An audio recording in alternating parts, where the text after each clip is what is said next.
नमस्कार। रिजल्ट से कुछ ही घंटों पहले मिल्कीपुर और दिल्ली किस तरफ जा रहा है ये हम बताएंगे। हम पत्रकारों का एग्जिट पोल क्या कहता है, क्योंकि हम भरत जी लगातार ग्राउंड पे थे और यहाँ पर हमारी तमाम टीम, तमाम वो पत्रकार हैं जो दिल्ली और मिल्कीपुर चुनाव से जुड़ी एक एक एक एक खबर पर नजर रखे हुए थे और सारे सूत्रों की जानकारी इन लोग के पास है। तो ये एग्जिट पोल आपको कहीं नहीं देखने को मिलेगा। सबसे पहले भरत जी के पास चल रही हूँ। भरत जी क्या कहेंगे, मिल्कीपुर में क्या होने जा रहा है? अखिलेश यादव चुनाव आयोग के लिए कफन लेकर संसद पहुंच गए हैं। प्रज्ञा जी, नो डाउट मिल्कीपुर के भीतर अगर वोटिंग की बात आप करेंगे कि वोट से कौन जीत रहा है, तो मैं डंके की चोट पर इस बात को कह सकता हूं कि वोट से मिल्कीपुर में समाजवादी पार्टी बम्पर वोटों के साथ जीतेगी, इसमें कोई दो राय नहीं है।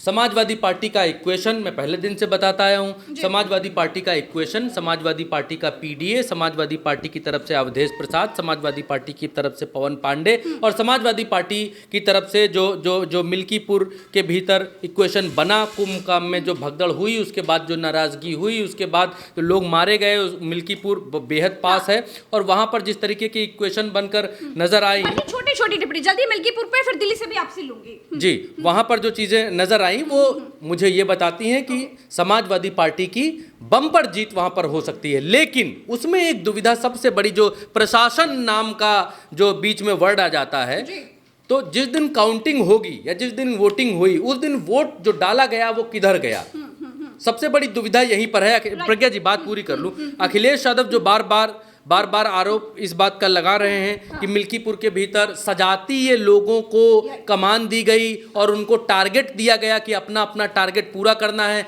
मिल्कीपुर के भीतर बहुत बड़ी बात जो मैंने देखी है वो ये देखी है, जो बड़ा संदेह पैदा करती है कि कई सारे बूथ मुझे खाली दिखाई दिए जिन पर कोई वोटर नहीं था, और उन बूथों के भीतर क्या कोई धांधली हुई? अखिलेश यादव ने और उनकी पार्टी ने तमाम सारे ट्वीट्स किए, चुनाव आयोग को लिखा, लेकिन चुनाव आयोग की तरफ से कुछ कोई प्रतिक्रिया नहीं आई, कुछ किया नहीं गया, जो संदेह पैदा करती है कि समाजवादी पार्टी की हार जीत के बीच। वरना अगर इस संदेह को आप किनारे कर दें तो मिल्कीपुर के भीतर भारतीय जनता पार्टी का सुपड़ा साफ है। सिर्फ चुनाव आयोग बिल्कुल जल्दी से देखिए, सबकी जल्दी टिप्पणी लेनी है क्योंकि समय कम है और सबकी बात महत्वपूर्ण है, क्योंकि आप लोग की नजर रखी हुई थी। आप बताइए क्या कहेंगे, मिल्कीपुर क्या किधर जा रहा है? देखिए, सबसे पहली चीज़ कहूँगा, अखिलेश ने जो सफ़ेद कफन भेजा है, ये पहली बार शायद किसी के इतिहास में मुझे लगता है चुनाव को भेजा है।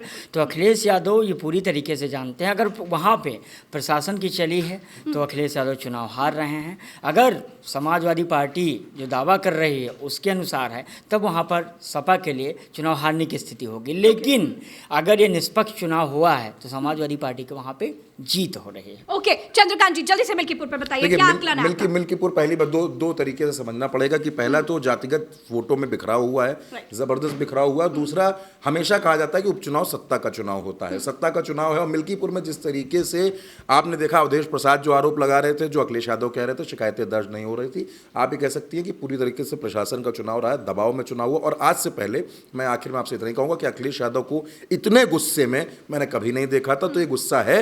और मिल्कीपुर मैं अभी फिलहाल 50-50 पर हूं। बिल्कुल ठीक है, चंद्रकांत जी 50-50 पर है। आप दोनों की नजरें भी लगातार बनी हुई थी कि मिल्कीपुर में क्या हो रहा है, सारी खबरें आप लोग लगातार फिल्टर कर रहे थे। क्या कहेंगे अवंतिका, क्या मिल्कीपुर में ये हुआ है कि मुस्लिमों के वोट को लेकर के भी खबरें सामने आई कि लोगों को डालने नहीं दिया गया। प्रशासन की गाड़ियां भी दिखी, जिससे खौफ लोगों में रहा, और प्रशासन की इतनी ज्यादा संख्या में गाड़ियां कहीं ना कहीं एक पर्टिकुलर वर्ग पर एक दबाव बनाने की इनडायरेक्टली कोशिश थी। तो कहीं ना कहीं हो सकता है कि मुस्लिम इस डर से वोट देने ना निकले हों, या जो निकले हों उन्हें बूथ पे इस तरीके का नैरेटिव सेट करके वापस कर दिया गया हो, जिसकी वजह से चुनाव आपको लगता है कि प्रभावित हो सकता है जी। तो सपा की जीत देख रहे हैं कि ये हार देख रही है? जल्दी से मेरा 50-50 है। हाँ जल्दी देखिए प्रज्ञा जी, मिल्कीपुर के भीतर 50-50 इसलिए अवंतिका बोल रही हैं या 50-50 हम सब इसलिए बोल रहे, कांटे की टक्कर है, इसमें कोई दो राय नहीं है। लेकिन जातिगत इक्वेशन ये कहता है कि समाजवादी पार्टी वहां भारी थी, ठीक। उसके बाद प्रशासन अगर भारतीय जनता पार्टी की तरफ रख देंगे आप उठाकर कि पूरा प्रशासन ने जिस तरीके का सहयोग और जिस तरीके की चीजें दिखाई, तो फिर भारतीय जनता पार्टी कहीं भी जीत जाएगी। फिर तो आप इस लोकतंत्र का कोई मतलब ही नहीं है। आप अगर हमसे ये पूछते हैं कि आप किसे जीतता हुआ देख रहे हैं, जी। वोटरों के लिहाज से जमीन पर क्या है? क्योंकि इस समय भरत जी हम जो सर्वे करें वो प्रशासन की बात नहीं, जमीन का सर्वे बताइए। जमीन पर समाजवादी पार्टी की जीत है, नो डाउट जमीन पर। एक चीज और प्रज्ञा जी, मैं दिल्ली पर भी चलना चाहूंगा जल्दी से। ठीक है। दिल्ली का जो आंकड़ा गोदी मीडिया दिखा रहा है, बतला रहा है, उस आंकड़े में सच्चाई नहीं है। मैं बेहद ईमानदारी से आप एग्जिट पोल्स को सही नहीं मान रहे? नहीं, एग्जिट आपको पोल लग रहा है औंधे वो गिरेंगे? ये एग्जिट पोल गलत साबित होंगे, चाहे आप देख लीजिएगा 8 तारीख को सुबह 7 बजे से जब हम और आप और हमारे तमाम सारे श्रोतागण और दर्शक बैठेंगे, तब आप ये पाएंगे कि ये एग्जिट पोल गलत साबित होते हुए दिखाई देंगे। क्योंकि दिल्ली के भीतर कई डाउट्स हैं। पहला डाउट ये है कि भारतीय जनता पार्टी इस एग्जिट पोल को स्वीकार नहीं कर पा रही है। वो इसलिए क्योंकि संजय सिंह कह रहे हैं कि उनके 7 विधायकों को 15 करोड़ में तोड़ने की कोशिश कर रही है भारतीय जनता पार्टी। अगर इनका आरोप सही है और Bharatiya Janata party exit poll में जीत रही है तो उनको विधायकों की क्या जरूरत है, अगर ये दोनों बातें सही होती हैं तो। पहली बात ये। दूसरी बात ये कि गोदी मीडिया में मैंने लगभग 15 वर्ष काम किया है और 15 वर्षों में मेरे गोदी मीडिया में तमाम सारे सूत्र, तमाम सारे दोस्त, ऐसा कोई चैनल नहीं होगा जिस चैनल में 25 से 50 लोग मेरे जानने वाले काम ना कर रहे हों मीडिया इंडस्ट्री के भीतर। ऐसा कोई चैनल नहीं है। मेरी जितनी बात होती है उस लिहाज से इस सर्वे के ऊपर गोदी मीडिया में काम कर रहे कर्मचारियों को भी भरोसा नहीं है। पहली बात। प्रज्ञा जी सुन लीजिएगा। मैं थोड़ा सा 1 मिनट और लूँगा आपका।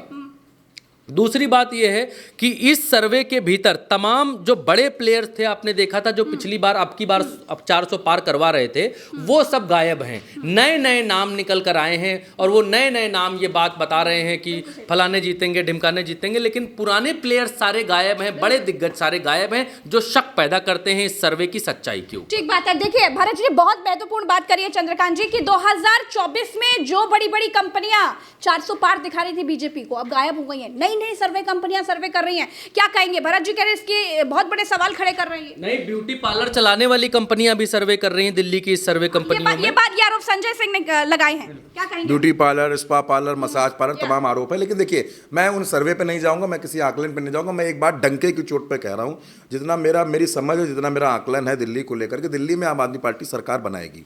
सरकार बनाएगी? बिल्कुल बनाएगी। आम आदमी पार्टी सरकार बनाएगी। पिछली बार 62 सीटें जीते, आप घटाइए उनकी सीटें। एंटी इनकम्बेंसी में आप 10 सीटें घटा दीजिए, 15 सीटें घटा दीजिए।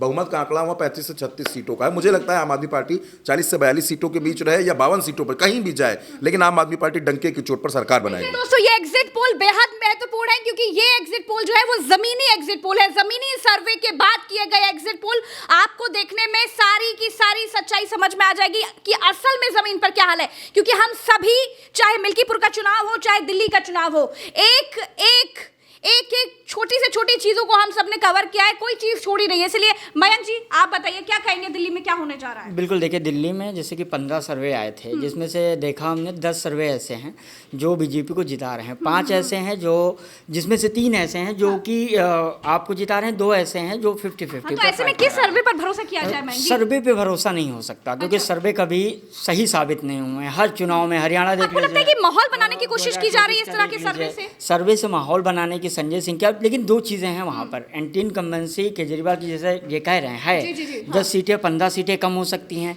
एक चीज़ और आ रही है कि राहुल गांधी और प्रियंका गांधी जो मैदान में उतरी हैं, इससे जो है आम आदमी पार्टी को डेंट लग रहा है। थोड़ा क्या कहना चाहिए, कांग्रेस की वजह से आम आदमी पार्टी को नुकसान हुआ होगा? हो सकता है। इतना नुकसान किया आदमी पार्टी हार जाए? तकरीबन 8 सीटें। इतना बड़ा नुकसान की वो हार जाएगी? नहीं, वो कहना है कि कांग्रेस के एक्टिव होने से 8 सीटों का डेंट तो कांग्रेस अकेले दे रही है, भाजपा कितना दे रही है वो ये बताएंगे। क्या कहने का मतलब यही चीज़ है, 8 सीटें गठबंधन। लेकिन तब भी ये चीज़ जो सर्वे आ रहे हैं वो ज़्यादा कर रहे हैं। इतना नहीं है कि बीजेपी आप बनाएगी सरकार, 35 से 40 हो सकती है, लेकिन अब कह दीजिए वो 20 आ रही, वो 15 आ रही। खत्म करने से पहले एक चीज़ और कहूँगा, ये हम लोगों के अपने आकलन है, जमीन पर देखने के बाद आकलन है।